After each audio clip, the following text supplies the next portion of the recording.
Hi. My name is Nishant Shah. I am the partner at Economic Loss Practice, and I look after the tax practice at the firm. Today, I'm going to be speaking on certain amendments that have been announced by the Honorable Finance Minister, and which has some amount of implications for the transport sector. And when I say transport sector, I'm going to be focusing on the shipping industry, the ship owning companies, and the other one is the aircraft leasing companies. So let me start with the shipping industry.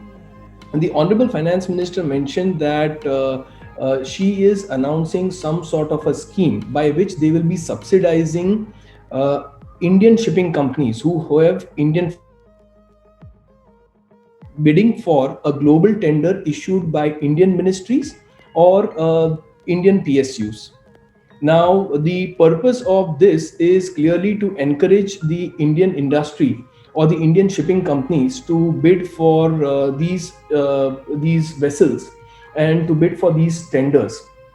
Uh, there is a bit of history to this. Prior to some time back, there was always an understanding that whenever there is a tender issued by the government of India or by any of the ministries, there will be a right of first refusal to the Indian shipping companies.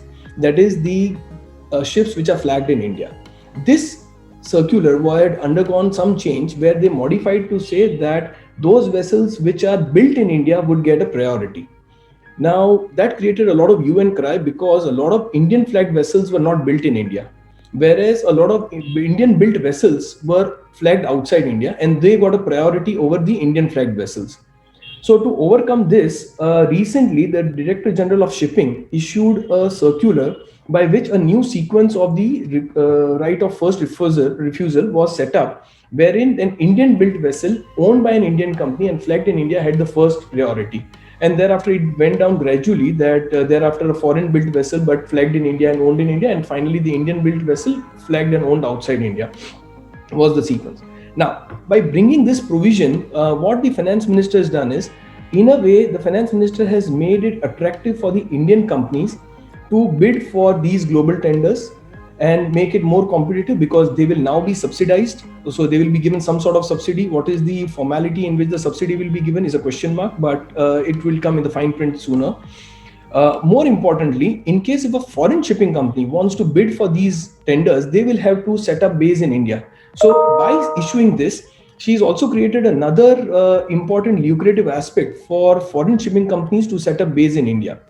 Finally, if these foreign shipping companies set up base in India, the revenue that they earn, the profit that they make becomes taxable in India. As of now, foreign shipping companies earning revenue from India or profits from India remains non-taxable because of Article 8 benefit that they enjoy under most of double tax avoidance agreements that India has signed with various countries. So overall, by bringing in this one provision of subsidizing or a scheme to subsidize global tenders which are bid by Indian shipping companies or Indian flagged vessels, has given three advantages to the finance minister by encouraging Indian shipping companies, encouraging foreign shipping companies to set up base in India, and bringing about a taxability. Now, it is seeming to be an inference, but this is what the finance minister is intending to achieve. So that's on the shipping industry. Moving next to the airlines industry. So the finance minister has announced that as of now, there is a section 80 LA, which provides tax benefit over 10 years, over a period of 15 years. So 10 consecutive years in a range of 15 years, there is a tax holiday enjoyed by units in IFSC. This tax holiday is for banking activities, for banking offshore units, for other banking activities, and for any other units which have been approved for a specific purpose. Now, it seems the amendment that they brought about is in relation to aircraft leasing companies. So, the purpose is to attract aircraft leasing companies to set up base in the IFSC. What happens is that today, if an aircraft leasing company has set up base, they will enjoy an exemption to the rental that they earn. But that's only a simpliciter rental. The issue which comes up is that at some point in time, if the aircraft leasing company wants to sell off that aircraft to the lessee later on, there is a capital gains which will arise in the hands of the aircraft leasing company, which is operating from a unit in IFSC. the finance minister has introduced a new provision to exempt such capital gains. So that's a clear benefit. So therefore, those aircraft leasing companies that are sitting at the cusp of whether to enter into the IFSC or not would now be on a positive mode to set up base in IFSC, because even on the final transfer of the asset, that is the aircraft, the capital gains arising is exempted.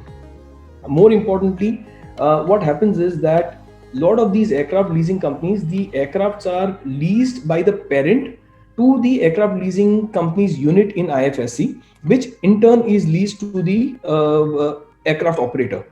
The last leg of the lease, which is the lease by the IFSC to the aircraft operator, will be exempted, but the first leg can still become taxable.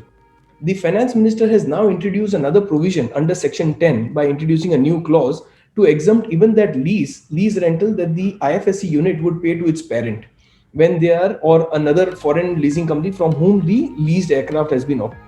So by this, what has been achieved is to create a sort of a special sector within the IFSC where aircraft leasing companies can make it very effective by setting up base there. Just one point I would like to add is that yes, it's a very good starting point. Today, a lot of other jurisdictions, and one which clearly comes to my mind is Ireland. Ireland has provisions where most of the world's largest aircraft leasing companies have set up base.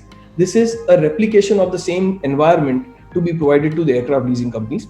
The one work that the authorities will need to do and the Indian government will require to do is to ensure that they also create an environment by having say aircraft experts, or what you call it as MROs, the maintenance and maintenance operations of the aircrafts, to be set up so as to create an environment for the aircraft leasing companies to operate more effectively.